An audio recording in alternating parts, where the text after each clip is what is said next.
And that's what's so amazing about the tech field. Maybe not in other fields where it's more traditional, but in the tech field, there are unlimited possibilities. And with a little creativity, you can get a job with limited experience and no degree. So fairly quickly. What's happening, guys? It's Shane here. So today we are going to be interviewing Nicole, and she has 7 years of IT experience. Right now, she is currently a network security engineer, and she has a YouTube channel as well. So I will go ahead and let Nicole introduce herself. Hey guys, so I'm Nicole, and I have 7 years of IT experience, as Shane said, and I started off in the Army, and I've had roles in network administration, system administration. I've worked with databases, virtualization. I've done everything. I've lived in multiple states. I worked overseas in Turkey for a while. So I'm very well versed in infrastructure and IT ops. Well, thank you so much for coming on the channel today, Nicole. I think everybody's going to be able to learn a lot from you. I'm a fan of your channel as well. That's how I found you, and I thought you gave some really good insight as well. And so basically, I want to ask you some questions about, people who would be potentially interested in getting into IT. So we're going to be talking about the career itself, as well as, certifications and the degrees that you would get in order to get into your career and your perspective on that. So the first question I want to ask is going to be, what degrees or education would you recommend getting for IT related careers? That is a big question. So there is no set education path for any of the tech fields because the field is so new that there are so many different routes that you can take. So you can go to the traditional route and get a degree in IT, and then after that you can get a job in IT, and you can do that. You can also join the military like I did. You get a GI Bill and they'll pay for your college, and you also get experience. It does take a certain type of personality to deal with that, so I would strongly against it if you don't think you're that type of person. You could get a certificate, an IT cert. Those are huge in the IT field, and then you could get a job from that because that verifies your knowledge. You could also just create your own experience and set up an LLC.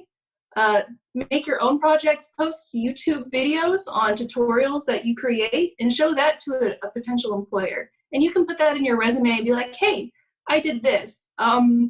It's really up to you and your personality type. There's so many different ways. You don't need a degree. You don't need a cert. You don't need military experience. You just really need to be able to sell yourself to an employer that you can solve their problems. And that's what's so amazing about the tech field. Maybe not in other fields where it's more traditional, but in the tech field, there are unlimited possibilities. And with a little creativity, you can get a job with limited experience and no degree. So fairly quickly. Okay, that's some great insight. What would you say actually matters when it comes to getting a job, specifically from the perspective of someone who maybe just graduated high school and they're looking to get into IT and the tech field in general, or maybe someone who already got their degree and they just graduated college? So what actually matters when it comes to getting that first job?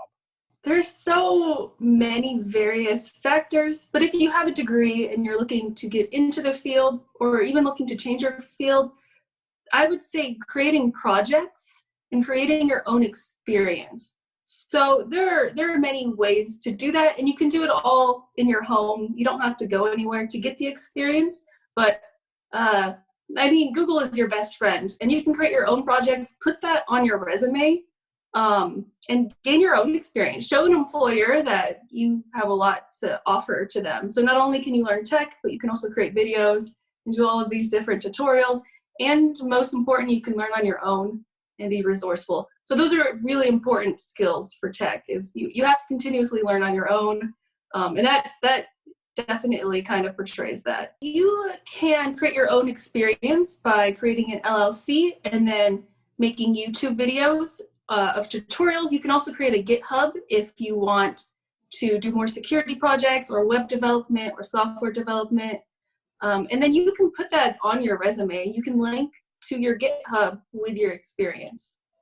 So honestly, that right there. And then that shows that you have resourcefulness, which is really important in IT, that you're eager to learn, and that it also shows what type of employee you lead. So that's already demonstrating leadership abilities right there. And that is exactly what employers want. They don't want you to tell you everything you need to do. They want you to think on your own and kind of think outside of the box. Yeah, one thing when people, ask me for advice in private, a lot of the time I tell them that one of the best strategies you can use is there's certain things where you want to not stand out, right? It's a good idea to not stand out in certain areas, to be normal, so to speak. And then there's other areas where you really do want to stand out. Like it's extremely important. And one thing you can do that to make yourself stand out in a positive way is just to try to get their attention in a creative way. So you could maybe make your own video in order to get their attention. You could do a project to show them that you're able to teach yourself some of these skills, like, the ability to make videos, for instance. That's a skill. It takes a while to teach yourself that. And if you're able to do that, teach yourself that and do it in a creative way, chances are you're going to be able to take on a bunch of the other tasks that require you to think outside of the box within the business itself. So it's just a great way to kind of demonstrate that to a potential employer. And then you also kind of just stand out in general.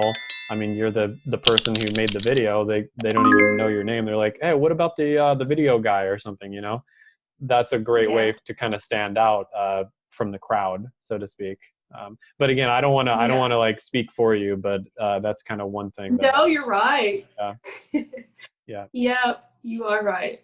Standing out, but within the box. Like you don't want to make your resume colorful, but you just want to show your skills. You want to be like, I'm the best at this, kind of, but not like I'm weird and I'm going to cause problems, or I'm going to try to, I don't know, but yeah, exactly. Yeah, that's one reason why I've never made a video about it, because I feel like it's kind of general information and people would try to apply general information to like a specific job, and they probably wouldn't do it right unless they got kind of advice directly from me. So that's one reason why I kind of don't include that in videos. But I've seen it correctly before, and I've seen people get jobs that are just like their dream job, like right away by doing that. So it's definitely something you can do. One thing I wanted to ask you about, Nicole, is are there any pitfalls that people should specifically look out for when it comes to getting into IT? Yeah, so these were some of my pitfalls. I would just read. So I'm really big on reading. I love researching and I love reading and I just find it all fascinating, but I wouldn't do anything. I wouldn't apply these skills to tech. I would just continuously gain all of this knowledge, but I would never apply it. So I did this for years, probably early career. For the first 3 or 4 years, I just learned stuff and read and watched YouTube videos, but I never set up a lab and actually did it. So when it came to actually applying that knowledge, it was just useless knowledge. I was like, it's completely useless to have all this knowledge and not use it or know how to use it, because I never did it in a lab. I just theoretically knew it. So that was my number one pitfall. My number two pitfall is I stayed at the help desk a little bit too long. You can kind of get stuck there. And it pays well, and you're like, well, do I ever really need to leave the help desk? You're like, this is nice, but you can get stuck at the help desk. So your goal when you get a help desk job, if that's where you start, is to get out of the help desk as fast as you can, because you can just stay stuck there. You also don't need to spend a lot of money on a degree. I didn't, but some people spend like $80,000, $90,000, $100,000 to get a help desk job or even a system administration job. You don't need any of that. I suggest WGU. I have some reviews on it, but it's quick and you can get a degree fast, and it's just functional. It works for tech, maybe not for other fields, but for tech it does work.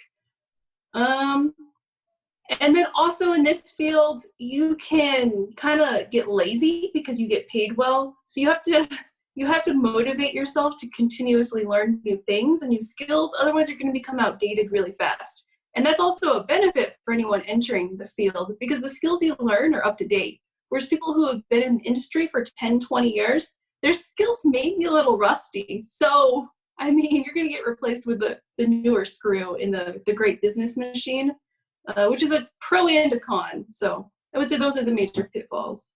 So, you know, a lot of people who watch this channel very young, sometimes they're in high school, sometimes they're early in college, and they're kind of at that point in their life where they don't necessarily know what job would be best for them. So what type of personalities or, you know, personality type traits tend to be really good or tend to enjoy this type of career? I always liked puzzles. And so someone who likes puzzles would do well in this career. And also, you have to be very curious. I was always curious about everything around me, and I loved to learn. I was just continuously learning as a high school student and a college student. And in this field, it really satisfies that because there's so much to learn. And once you get in a little bit, it just opens up a whole new world of just tech, and it's just absolutely fascinating. And then you can apply those principles to other things in your life, like business and relationships, and it gets really nerdy. So curiosity, number one. Number two, someone who can kind of go with the flow, not too rigid and kind of it needs to be this way, because in tech, you're gonna destroy things in a sense, and you have to be okay with that, and you just have to go with the flow. You'd be like, oh, I broke this, and then you just have to fix it really fast, or something will come up, or a customer or a network will go out, or someone hacks your network. You just have to be like, oh, this happened. Now how can I fix it? And so someone who's solution-oriented and not problem-oriented, because the problems are going to happen. You just have to find a solution and just be like, I'm done. All right, let's just fix this. So someone who can be like water, someone who's curious, someone who likes puzzles. But I would say those are the three things. And then also someone who's resourceful and self-reliant, because it is a lot of figuring things out on your own. Someone's not really going to tell you what to do. My boss has no idea what I do. So, I mean, they're not much help. And then you're continuously thrown in new situations to where you have to learn really fast. And that comes as you get more experience, you can learn things faster. But yeah, I could say those things. Got it. What about introvert versus extrovert? Do you think that applies here, or does it not matter? That's a big thing. So I'm more introverted, and I can go days without talking to someone. But if you're an extrovert, you may have issues because you're going to be surrounded by introverts. I've seen it happen. I've seen extroverts trapped in introverts' jobs, and it's not good.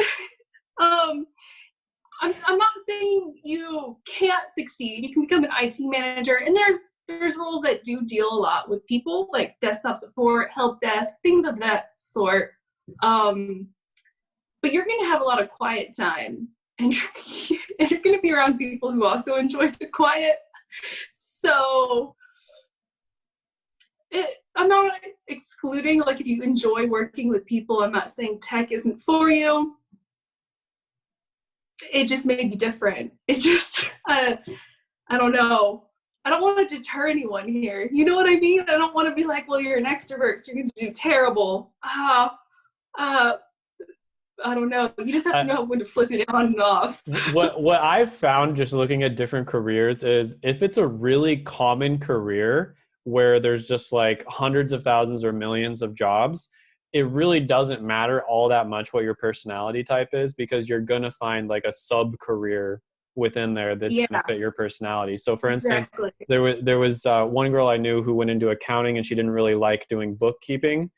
And, you know, she thought she wanted to do it. She didn't like bookkeeping, but there's so many accounting jobs out there. She was able to find one that she really liked, and it was more in the recruiting side of things, right? Where she's interacting with people.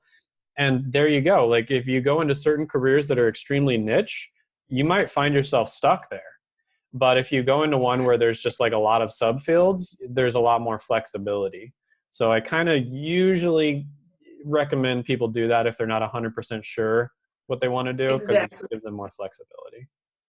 Yeah, no, I completely agree with that. There's tons upon tons of jobs. Like, I'm sure you could do business and then do like the business planning, and or work with stakeholders for IT infrastructure. There are definitely jobs.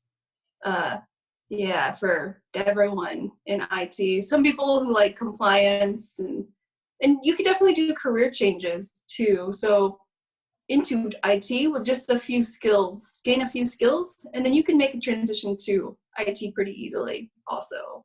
Okay, so for some of the viewers who maybe, you know, are thinking about going into IT, how would you recommend them finding out if this is a good career for them or not? Something that I wish I had done was just do it. I would just get your hands dirty and then go through various courses. So maybe you like web development. I personally don't. I've done it and it's just too much sitting right there and then typing and then the semicolons. It drove me nuts because I took some web developing things. I tried databases and I was like, this gives me a headache. Networking. I have my master's in cybersecurity. I mean, I was all over the place. GIS. Just go ahead and just do things, honestly. And then there are a lot of online learning, low-cost things that you could do, that such as Pluralsight, and you could, or Udemy, and then just go through their labs and see if you enjoy it, and do as much as you possibly can. The traditional college route just teaches you memorization, and someone who's just coming from college, it took me a while to get over that. I'm like, what? I have to do stuff? I can't just take tests and memorize all these facts and then I have to apply it. I was really lazy. It took me a while to get over that. It's like I have to apply my knowledge. But yeah, just go ahead and do it. Don't spend too much time learning about these concepts or the book knowledge of it. Just dive deep down as many topics as you can, and also talk to people in that field. So I'm in IT. I wouldn't be able to really tell you what being a software engineer is like, or I wouldn't be able to tell you what cabling, like they're cable dogs in IT, because I can't speak from that. But there's just so many jobs, I guess. But yeah, so talk to people and try as many different things as you can for free or low cost. Don't spend $5,000 on a course.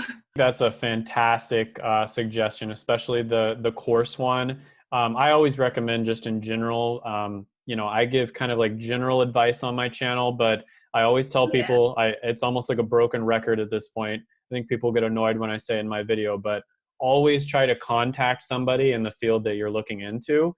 You know, you can get a hold of them maybe via LinkedIn, for instance, and just ask them what they would recommend. So you're going to find that for some career paths, you ask them, hey, do I need a degree to get into this? And they're going to be like, sometimes they're going to be like, absolutely, without a doubt, you need a degree. Other times they're going to be like, sometimes you need a degree, but you know, it helps, but you don't absolutely need it. And then other times they're going to be like, you do not need to get a degree. Don't get a degree, right? And the only way you're really going to know if that's important is to just reach out and ask people, because something that might have been true 20 years ago is not true right now. There's a lot of degrees that, in my opinion, were really good 20, 30 years ago in my research, and they're really just not that great right now for certain career paths that you want to go down, for instance. And then I really like your suggestion about just trying stuff out online for kind of like cheap or free. I think that's great. But there's like Teachable, Udemy, Coursera is good.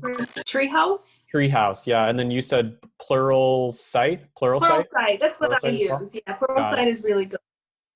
Got it. Yeah. So those are some great resources. Just get on there and try to do some projects. And then your suggestion for maybe just recording yourself and putting it on YouTube as well, just to kind of challenge yourself. I think that's a great suggestion as well. And if you hate doing it, you probably shouldn't get into it. Don't do it for the money, guys. Don't do it for the money. No, there's nothing worse, because I've had jobs that I've despised. There's nothing worse than doing something 40 hours a week that you just can't stand, because you're miserable and everyone around you is miserable too because you're miserable. It's just, make sure to try it out. And also, you're right, talking to people on LinkedIn, I was always afraid to reach out to people. I was always very scared. But honestly, people want to help, and it's not something I understood. I was like, why people want to help me? But it actually probably it's like a gift to them to be able to help you. now I understand it a little bit more, but I was so afraid at 18, 19 to ask anyone, like, what am I supposed to do? I don't know. Yeah, just talking to someone, people in the field is the best way by far. And you may think your teachers have a lot of knowledge. I'm not trying to go against teachers, but there's nothing like someone who has working experience in the field to be able to tell you what it's like. Teachers teach, but they're not going to give you insight on the day-to-day life and whether or not it's suited for you, because they just teach the knowledge of it. So that's an important thing. Yeah, that was a great suggestion. Yeah, one thing I found with certain careers, I've talked to people about this, is I'm not saying all counselors, all teachers are like this, but sometimes college counselors will give you advice that sort of benefits the college. Yeah. Because they want you to come back and get like a master's or a doctorate, right? And then sometimes same with teachers. Sometimes same with teachers, right? They honestly think their advice is good, and maybe it was good 5 years ago, 10 years ago, 15 years ago, but until you actually talk to someone who's in the field and doing it, you're not going to get the best advice. And I always recommend talking to several people if you can, just to get like a balanced perspective on it as well. Definitely. And different genders too. So I'm a female in a masculine environment, so my perspective will be way different than a male in like a male dominated field. So like if anyone wants to reach out to me and ask what it's like to be a female in IT, I'm probably that person. But if you're like, well, what's it like to be a male in a male, they couldn't help you there. So it's important to take that into consideration too. So absolutely. And by the way, if I didn't mention this before, everyone, I'll of course link her YouTube channel down in the description. And if you have any questions on this video or just comments, criticisms, concerns, any way we could make these videos better, for instance, just comment those down below. And of course, Nicole, you can feel free to answer the comments. You would probably give much better answers than me, of course. But I try to answer every comment. It's been a little overwhelming lately, but I try to get to everyone. But that is a pretty good idea. And of course, you could comment on her channel and she would answer them there as well. So next section we're going to get into is going to be the yes or no section. So if it's not a yes or no answer, you can give like a very short answer, but we're going to try to keep this under a sentence if possible. That's my goal with this section. So, okay, got you. Do grades matter in college for Absolutely IT? Not. Absolutely not. No, just get rid of that whole concept of grades. No, actually, I think it's a deterrent. So if you're an F student, it's better. Okay, that was a very straightforward answer. I appreciate that. Thank you. I feel strongly about that topic. How about clubs? Do you think it's worth your time to be joining clubs in college? Is that going to help you with getting a job? It's good for meeting people. So yes. If the people can help you get a job, yes. If it's like the drinking club, probably not. No. Yeah. How about getting leadership positions within those clubs? Do you think that's something that's is going to help you quite a bit or not? It will help you because it develops your self-esteem and your ability to communicate with people and those types of skills, and that will help you get a job. So yes. How about internships? Are internships important? Do they matter? Yeah, they would help a lot in securing a job. And then this is probably kind of along the same line, but work experience, is that important? Yes. But you can create your own work experience. And then networking. How important is networking in a field full of introverts? Man, that one's hard. It is so important, but I understand if you don't want to do it at all. It is important, but I didn't know anyone in my field. So in IT, there's so many jobs that I don't want to say you don't need to network, but get a low competition, high demand job, and you won't need to network. Yeah, there you go. Got it. And then how about skills? How important are skills? Very important. Number one, you need to have skills and you need to know how to use them. Got it. And then this is sort of along the same line of as, getting experience, but just kind of like doing projects on the side, like we were talking about, maybe doing YouTube videos, for instance. How important is that? If you have no experience, it's very important. If you have experience, it becomes less important, but unless you're trying to change your niche. Got it. And then is the school you go to, is that important? Is that something people really care about in the IT field? No, not at all. Most of my coworkers don't have degrees. Okay, so I know this is pretty difficult. I sent you the list because this is a lot to kind of just picture in your head, but can you rank from most important to least important? Grades, clubs, leadership positions, internships, work experience, networking skills, and projects. Oh, projects and the school that you go to. So the first one would be work experience, of course. And then I would say internships. And then your skills would be second, but it kind of goes with your work experience a little bit. So you gain skills at your work experience and internships. And then below that would be projects. And then below that would be networking, and then clubs, and then the school you go to. And then I would say your grades. Your grades don't matter at all. So if you're a D student, don't feel bad about yourself. It's totally okay. You can still get into tech if you're a D student. Yeah, I would say that. Some of them go together, though. So you can gain skills from work experience, projects, and internships. So, but the brand name of your school matters none in tech. It wouldn't even, it's kind of outdated. Why does it matter? I don't know. Was that a good answer? Did I answer that well? No, that's fantastic. Yeah, that's absolutely fantastic. Yeah. Awesome. I've found that you ask this question to different people in different fields, you'll get literally it'll be flipped opposite. Really? Yeah. Your grades matter? I asked, in some fields, your grades really, really do matter. Like you'll actually put it on your resume. And then I would say in most fields, they don't. But there are some fields where it legitimately will be on your resume or your CV. So it really does matter. Yeah. And then there's some fields where the school you go to really matters. Like if you're a lawyer, for instance, a lot of the time the school you go to matters, like a lot. So I wouldn't do well in those fields at all. That would just anger me. To be honest, I would be so angry. I was like, because I would also just say this, like your school is pointless and your grades don't matter. That's wild because it's kind of outdated. If you think about it, school is outdated. You can get all this information online, but I guess like in nursing or a medical field, I can understand why the traditional route. So it's not complete. In tech, though, that's kind of my realm. In tech, it doesn't matter.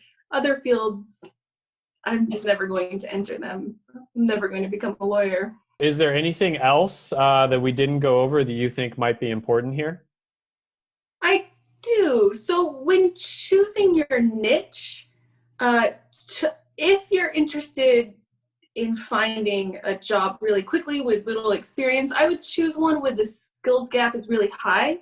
So, for instance, cybersecurity, cloud, and data science are in IT one of the highest job niches with a huge skills gap. So you're going to be able to pick up a job a lot faster than, say, if you go into networking, which has been around for 20 years. Still a skills gap, a skills gap, just not as high as data science, cybersecurity, and cloud. So I would mess around with those technologies, and there's so many niches underneath those that you might be able to find one that you like. Yeah, seems like data analyst, data scientist, that one is highly requested in my comments section. So if anybody's watching this and they are a data analyst or a data scientist, go ahead, send me an email. We can maybe do an interview because that one seems to be very high in demand in the comments section. Oh, those are the most introverted people too. So it could be a little bit more difficult to find them. I actually did a poll on my channel, and I think something like 75% of the people who watch my channel are introverted. So yeah, I can kind of see that. That's fascinating. That's very cool. Awesome, Nicole. Well, thank you so much again for coming on today. Thank you for having patience there. And where can the audience find you, Nicole? Yeah, so I have a YouTube channel that I just started, and it's Nicole Ness. And like you said, it's probably linked below.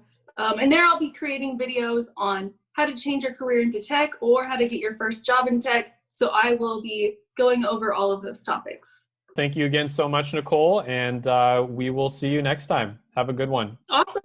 Oh, thank you so much, Shane. See you.